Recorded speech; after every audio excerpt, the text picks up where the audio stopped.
What is up, guys? Welcome back to yet another anime news bit. We have a lot to cover, some really timely news to go through in the anime sphere. We have some delays, unfortunately, but though we do have some good news. We have some stuff coming back, so we got some positive and negatives. Additionally, Immoral Guild is finally coming to the West after it got completely shunned in the fall season. Additionally, we got some Love Live news and so much more, so if you're interested in any of this news, definitely stay tuned. Kicking things off, Crunchyroll has announced that they're hitting a pause button on their plans for Crunchyroll Expo event in 2023. For those that don't know, they've been doing a Crunchyroll Expo every year, and I don't know how successful it's been.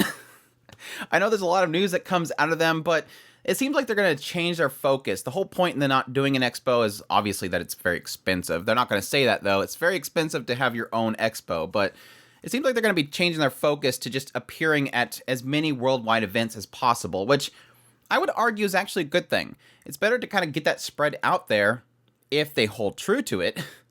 Rather than just focusing on one big event every year, they can get their fillers out there and focus on getting to as many fans as possible. Again, whether or not they actually follow through with that is the big question mark. From what I'm understanding, they don't really have much of a presence anywhere, but we'll see. We'll see.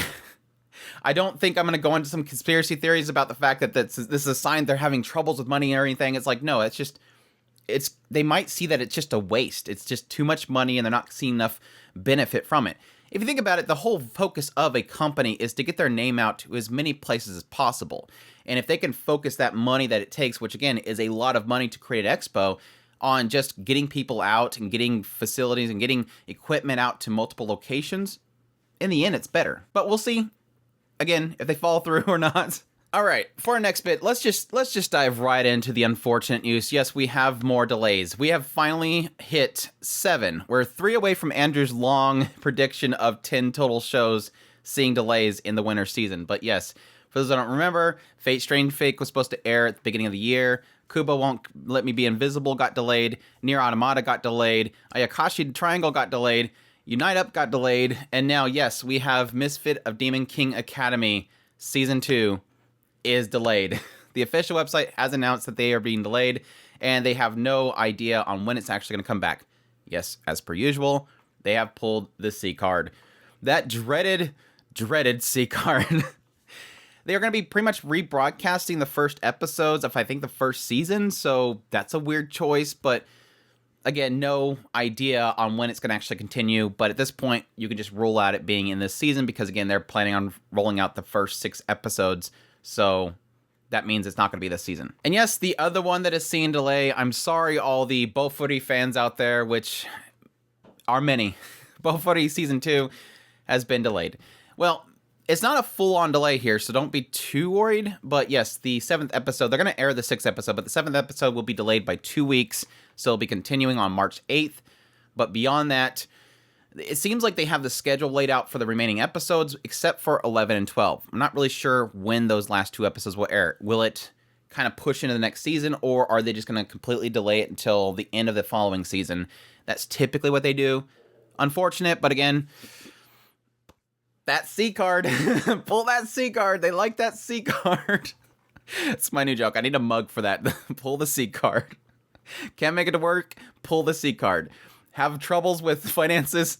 Pull the C card. Some good news to put on top of all these bad news is that, yes, Nier Automata is coming back. Version 1.1a will be returning this Saturday, so I will be watching it. I will probably be covering it. I'll be doing an impression video like I was doing before, but that is super exciting. It does seem like there's a lot of speculation around the fact that they had plans on actually continuing Nier, and that Nier is going to push into the actual spring season, so that's probably why we're seeing delays of things like Saint Cecilia. If Saint Cecilia was in that time slot, that would explain if Nier is going to continue on, it pushes it out of it. So we'll see.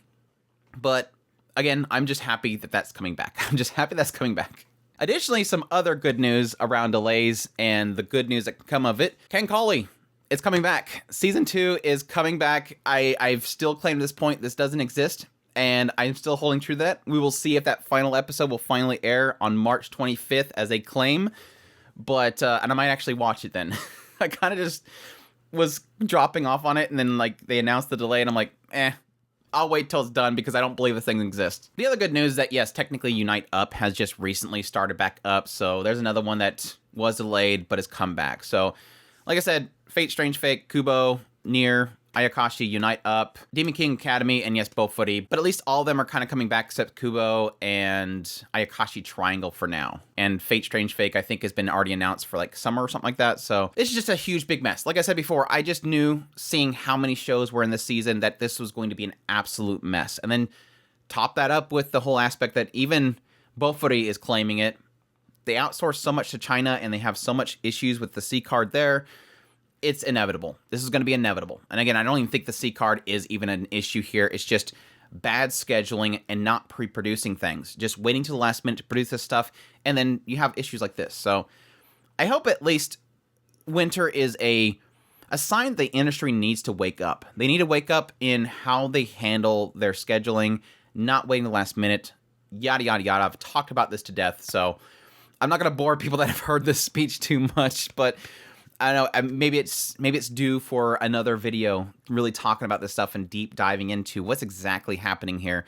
Because again, technically they do have these time slots. They have to fulfill those time slots, and they don't always do it. So anyhow, moving on. Some good news. Despite the fact that HiDive seems like it's just limping along, it does look like they're still continuing stuff. I spoke to a couple people about the idea that HiDive looks like they're dropping a lot off their catalog. And I really do think, I think it's like a product. This is my opinion. This is my educated guess here. I really do feel like AMC, with their issues they're having, which is the parent company of HiDive now, with their issues they're having, they're seeing things like relicensing or re-upping licenses as being kind of a waste. And it sucks for all of us that love to go back and watch older stuff. But to the eyes of a company, they're going, but is anybody actually watching it? Do we need to keep these on the catalog? And it seems like, again, based on my educated guess, they're saying no. So despite the fact there's a huge drop-off and it's showing these signs of HiDive struggling, it does look like they're still picking up licenses. And you can argue that's because they've already signed up for this stuff long ago, but still, it's a good sign. They've already announced they have picked up Helk for summer 2023, so when summer comes around and you're interested in Helk, it'll be on HiDive. But additionally, an exciting thing that just jumped up out of nowhere a couple days ago is they announced that they picked up 2 titles. Eternal Boys, which will be streaming on March 19th. Shrug, I mean, great for the fans. Glad you guys get that title. But no, the big one for me was Immoral Guild. Yes, finally, somebody picked up Immoral Guild. It was easily one of my favorite shows of last year. Easily one of the most funniest comedies besides Uncle from Another World last year. Yes, it's full on ecchi, it's borderline stuff, but gosh, was it good, and I'm glad somebody finally picked it up. And they even note in their announcement, like, everybody was wondering what happened with Immoral Guild. We got it. It's like, you should have got it back then. You should have got it back then. But I'm going to put this little hesitation here. Expect this is probably going to be the censored version. Yes, the stickered version. I have zero expectation this is going to be the full-on uncensored version, which, yes, there's 2 different versions for this one. There has already been a global version out there already, and it was a stickered version, whereas the Japanese version was just full-on uncensored. So just go into that expecting it's going to be stickered. It's kind of annoying stickers too, but it's still a really good show with a lot of great comedy in there, and I do highly suggest it, even if it's going to be censored. But yes, look for that on February 18th. Good job, HiDive. Shoot, if they get the uncensored version, I will give them tons of credit on Twitter. I will spam how great it is if they got that one. I think the last time they got it on uncensored version was probably the Why Are You Here teacher, but we'll see. Moving on, Kadokawa has announced that the light novel series Ishura will be getting a TV anime adaptation. They've already released a PV for it and a key art. The synopsis is, in a world where the Demon King has died, a host of demigods capable of felling him have inherited the world.